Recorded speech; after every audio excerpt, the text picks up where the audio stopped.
Hi sir. How are you? So can you please share your experiences as a captain? I know that you are the captain of the New Zealand national side, and what do you think is the most important characteristic of a captain? Yeah, I think my experiences to date have been quite enjoyable.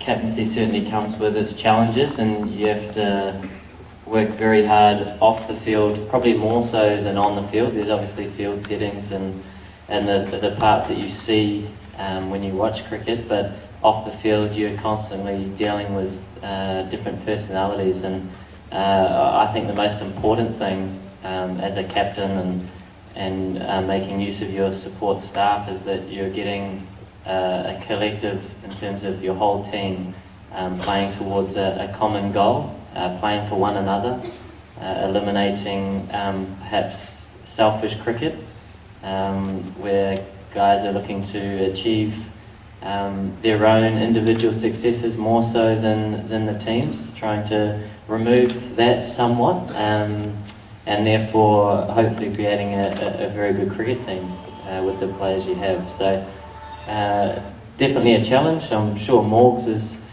finds similar challenges in every outfit, but one that's enjoyable. Sorry, what was the other question? I can't remember. Oh, yeah. And yeah, so I think it's being adaptable as well.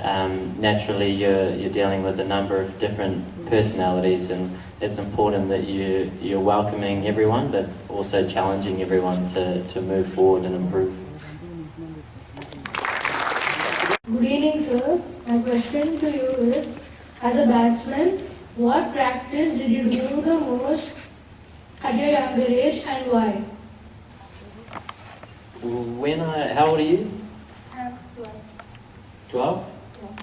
So when I was perhaps 10 or 12, I remember practicing a lot with my dad, who was very helpful and always gave me throwdowns, and was never too judgmental when I made too many mistakes, but he kept throwing cricket balls, which I'm thankful for. And a few things I like to do, which I'm sure most of you would do better than I do, but is run down the wicket to spin. It doesn't spin much in New Zealand, so it was a pretty safe option. Over here it might be different, but is run down to spin, so try and improve my footwork and also improve my back foot play.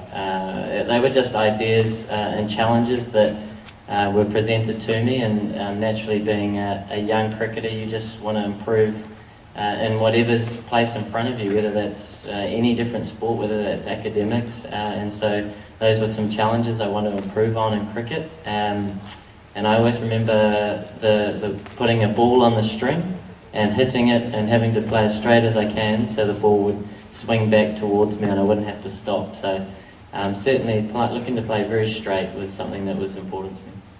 Thank you. Good evening, sir. My question to you is, how do you carry yourself when you are in a good nick and still getting out early?